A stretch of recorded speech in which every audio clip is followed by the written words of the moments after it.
김민석 최고가 그런 얘기 마지막에 했어요. 차기 대권에 대한 어떤 약속이나 이런 것들로 한동훈 대표가 실수하지 말아라 뭐 이런 식의 얘기를 했습니다. 예. 네. 그러면서 내란 그러니까 어제 윤석열 대통령과 가졌던 비공개 회담 내용도 수사에 포함돼야 된다 얘기가 네. 나오거든요. 그게 바로 아까 제가 방금 말씀드렸던 그 둘 간의 어떤 주고받기 어떤 내용인가 이런 내용을 좀 밝혀져야 될 것이다라고 얘기하는 겁니다. 네. 지금 김민석 최고위원은 당시 비상계엄의 위험, 비상계엄 우려에 대해서 구체적으로 이야기를 하고 경고를 했던 최초의 정치인이라고 해도 과언이 아닌데 그렇기 때문에 더 앞으로 있을 어떤 군사적인 위험에 대해서 걱정을 하고 대비를 해야 하기 때문에 즉각적으로 군 통수권을 박탈해야 된다.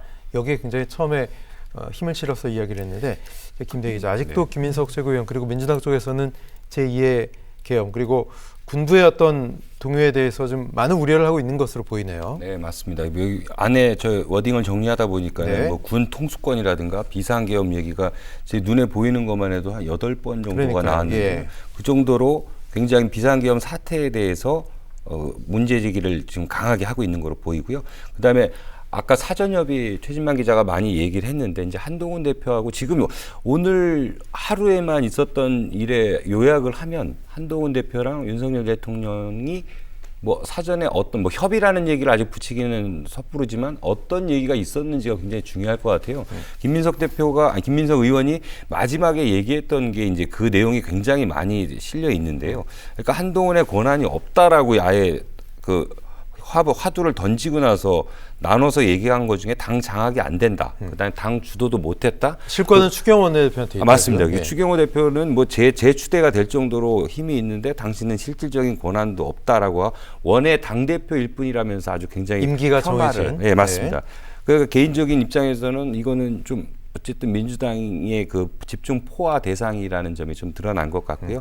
그다음에 뭐 그 특검 당 게시판 사건이라든가 계엄 체포 대상자라는 말까지 이제 끄집어낸 걸 보면은 한동훈 대표에 대한 그러니까 김민석 의원이 저격을 굉장히 세게 했다라는 생각도 듭니다. 네, 지금 김대희 기자 이야기대로 한덕수 총리 역시 뭐 수사 대상일 수 있고 한동훈 대표도 어떤 차기 대권을 가지고 뭔가 거래를 한 듯한 당신은 국민의힘을 장악하지도 못했고 지금 대표성도 없고 사실상은 추경호 원내대표가 모든 것을 좌지우지하고 있다. 이런 뉘앙스로 얘기를 했는데 한동훈 대표에 대한 저격 글쎄요, 최진만 기자, 이거 한동훈 대표 입장에서는 사실상 좀 뼈아플 수 있는 그런 부분 어떻게 보면 소위 요즘 말로 팩트 폭행일 수도 있거든요. 어떻게 보십니까? 저는 민주당이 지적한 내용 아주 적확하다고 생각을 합니다. 네네. 당도 지금 제대로 장악하지 못한 사람에게 국정 운영을 맡긴다는 게 솔직히 말이 안 되잖아요. 예.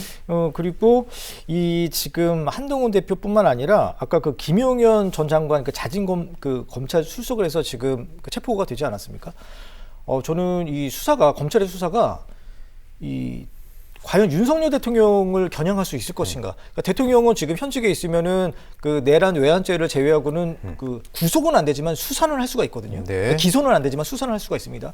그렇기 때문에 이런 수사 여부를 좀 지켜봐야 될 텐데 이 과연 한동훈 대표와 그 한덕수 국무총리 간의 이런 담화를 통한 책임 총리제를 통해서 윤석열 대통령을 수사 선상에 오를 것이냐 이게 관건이거든요. 이게 과연 그럴 것이냐 또 국민적인 의구심이 많이 커지는 상황입니다. 뭐 일부 국무위원회 또 일부 지휘관들의 잘못된 뭐 일탈 판단으로 인한 뭐 소위 꼬리 자르기 이것이 이제 민주당 쪽이 좀 걱정하는 부분인 것 같은데 지금 최진만 기자 이야기한 부분 김대기 기자님 동의하십니까? 네, 맞습니다. 네. 뭐 지금 오늘 얘기의 핵심은 기승전 직무정지. 네. 뭐 6개월이라는 시간도 아깝고 6초도 위험하다. 그다음에 비상계엄 사태가 반복될 수 있다. 그리고 한덕수 총리도 그 내란 수계에 포함되는 거기 때문에 그 종합을 하면은 윤 대통령의 직무정지, 그다음에